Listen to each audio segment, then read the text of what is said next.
করব কাজ গর্ব দেশ সবার আগে বাংলাদেশ।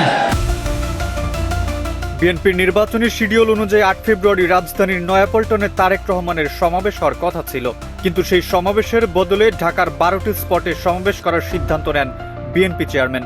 তারেক রহমানের সেই সিদ্ধান্তেই বদলে যাচ্ছে ঢাকার রাজনীতির হিসাব নিকাশ। তারেক রহমানের জনসভা ঘিরে ঢাকার পথে পথে নেমেছে জনতার ঢল। পথসভার রূপ নিচ্ছে সমাবেশে। তারেক রহমান হয়ে উঠেছেন রাজনীতির হ্যামিলনের বাঁশিওয়ালা, যার ইতিবাচক প্রভাব পড়েছে ঢাকার ২০টি নির্বাচনী আসনে। নির্বাচনের ৩ দিন আগে ভোটাররা হিসাব করছেন আসন্ন নির্বাচনে কোন মার্কায় ভোট দেবেন তারা, রাষ্ট্রপ্রধানই বা হবেন কে। নির্বাচনী আমেজের মধ্যে বিশ্বের সবগুলো প্রভাবশালী গণমাধ্যমে সম্ভাব্য প্রধানমন্ত্রী হিসেবে বেছে নিয়েছে তারেক রহমানকে। ঢাকার পথ সভাগুলোর দিকে তাকালেও এমন কিছুই আঁচ পাওয়া যাচ্ছে। লন্ডন থেকে ফিরেই বাংলাদেশের রাজনীতির কেন্দ্রবিন্দুতে পরিণত হয়েছেন বিএনপির চেয়ারম্যান তারেক রহমান। দীর্ঘ নির্বাসন আর হাজারো চড়াই উতরাই পেরিয়ে তিনি যখন দেশে ফেরেন, তখন বিপক্ষ রাজনৈতিক দল স্বাগত জানিয়েছে সাড়ম্বরে। তৃণমূলের কোনো সমাবেশে যখন বক্তব্য রাখছেন কিংবা কোনো জনপদে যাচ্ছেন, সেখানে সৃষ্টি হচ্ছে এক অভূতপূর্ব গণজোয়ার। স্লোগানে স্লোগানে মুখরিত হচ্ছে আকাশ বাতাস।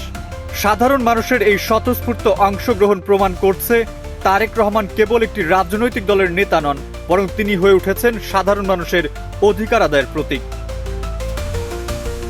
দেশের প্রতিটি জেলা ও উপজেলায় বিএনপির আয়োজিত সমাবেশগুলোতে লোক সমাগম এখন অতীতের সব রেকর্ড ছাড়িয়ে যাচ্ছে। বিশেষ করে তরুণ প্রজন্মের মধ্যে তারেক রহমানকে নিয়ে ব্যাপক উন্মাদনা লক্ষ্য করা গেছে। বিশ্লেষকদের মতে ডিজিটাল বাংলাদেশ থেকে শুরু করে আধুনিক ও সমৃদ্ধ রাষ্ট্র গড়ার যে ভিশন 2031 তিনি তুলে ধরছেন, তা সাধারণ মানুষকে ব্যাপকভাবে আকৃষ্ট করছে। তৃণমূলের সাধারণ মানুষ বিশ্বাস করে তারেক রহমানের নেতৃত্বে দেশে গণতান্ত্রিক পরিবেশ ফিরে আসবে এবং সাধারণ মানুষের ভোটাধিকার নিশ্চিত হবে। তারেক রহমানের সাম্প্রতিক ভাষণগুলোতে উগ্রবাদ বর্জন এবং অন্তর্ভুক্তিমূলক রাজনীতির যে বার্তা দেওয়া হচ্ছে, তা সুশীল সমাজ ও সাধারণ মানুষের কাছে দারুণ প্রশংসিত। তিনি বারবার বলছেন, দেশ কোনো নির্দিষ্ট গোষ্ঠীর নয়, বরং সকল ধর্ম, বর্ণ ও মতের মানুষের। তার এই উদার রাজনৈতিক দৃষ্টিভঙ্গি জনমনে এক নতুন আশার সঞ্চার করেছে। লন্ডনে অবস্থানকালেও প্রযুক্তির সহায়তায় তিনি দেশের রাজনীতির প্রতিটি খুঁটিনাটি বিষয় তদারকি করেছেন। তার দক্ষ সাংগঠনিক নেতৃত্ব বিএনপি এখন আগের চেয়ে অনেক বেশি সুসংগঠিত। রাজনৈতিক বিশ্লেষকদের মতে তারেক রহমানের সবচেয়ে বড় সাফল্য দীর্ঘ সময় ক্ষমতার বাইরে থেকেও দলের ঐক্য বজায় রাখা এবং দেশব্যাপী এক বিশাল জনসমর্থন ধরে রাখা।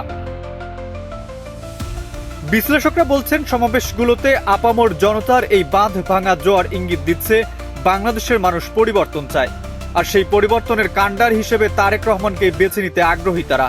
জনগণের এই ভালোবাসা আস্থায় আগামী দিনের রাজনীতিতে তার জন্য বড় শক্তি হিসেবে কাজ করবে, যার ফলাফল আসতে পারে আসন্ন ত্রয়োদশ জাতীয় সংসদ নির্বাচনে।